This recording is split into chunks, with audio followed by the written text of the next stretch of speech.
Many, many years ago, there was a boy who was growing up at BJ, and he had significant physical and cognitive disabilities. At the time of the age of his bar mitzvah, his mother insisted that he would become a bar mitzvah, or he would celebrate his bar mitzvah on this Shabbat, Parashat Emor, this very week. And why? Why was she insistent on having his celebration of his bar mitzvah on this parasha? Because it says the following: Daber el Aharon lemor ish mizaracha ledoratom asher yihyevo mum lo yikrav la'akrim lahem Elohav. Speak to Aaron and say, no person among your offspring throughout the ages who has a defect shall be qualified to offer the food of his God. No one who has a blemish, a mum, could become a Kohen and serve in the temple. The Torah then goes on to list 12 categories of people that are disqualified from service, even if they have had the lineage of the priesthood. From people who are blind or limbs too short or too long, a dwarf, a short person.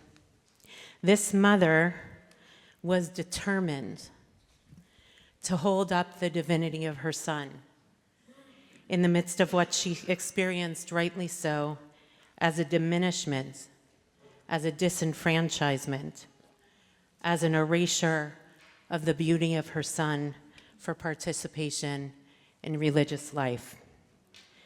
This boy did in fact celebrate his bar mitzvah on Parashat Emor, and there was not a dry eye in the kahal as he took his place amongst the community. I will never forget it. And I assume that anyone who was here at the time, I see people nodding their heads. Later, a movie was made about him called The Mayor of the Upper West Side. We hold up this idea of perfection, of shleimut, or wholeness, and we often strive for it. We have expectations that we will be perfect, that our children will be perfect. And when physical or spiritual blemishes come our way, they do a number on our souls. And we are certainly also attentive to the mumim, the blemishes of others. There is a story in the Talmud in Ta'anit that goes this way. Rabbi Elazar, son of Rabbi Shimon, was once traveling home, riding happily after being filled with a lot of Torah study, and he was filled with pride. He encountered a man of very unattractive appearance who greeted him respectfully. Rabbi Elazar did not return the greeting and instead insulted him. How ugly you are. Are all the people of your city like this? The man replied, go and tell the craftsman who made me. How ugly is the vessel you have made. Realizing his sin, Rabbi Elazar dismounted, bowed, and begged for forgiveness.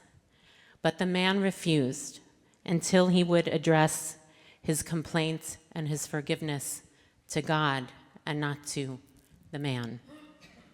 They continued walking until they reached the city where people came out to honor Rabbi Elazar. The man protested, if this is a rabbi, may there not be many like him. When they urged him to forgive him, he agreed on condition that Rabbi Elazar never behave this way again. Rabbi Elazar then taught a person should be soft like a reed, not stiff like a cedar, because pride leads to sin, while humility endures. And the Talmud goes on to say that the reed, which is flexible and bends, is where the quill is taken from to write a Torah. There is even a bracha for encountering someone with an odd appearance. And by the way, that could mean a lot of things.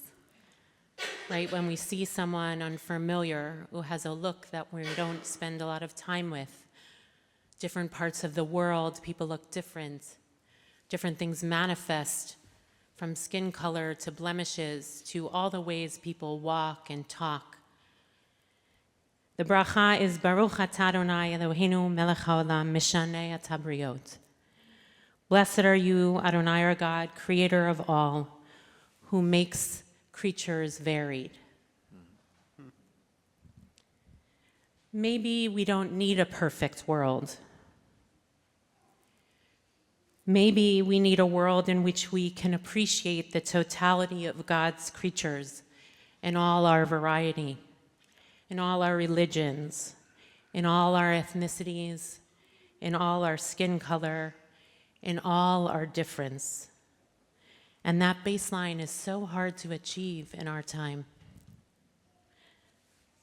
And that shalom, completeness or wholeness or peace, would be more about approaching each other and God with humility and with a little less pride and a little less certainty and a little less righteousness and a little more fear of heaven.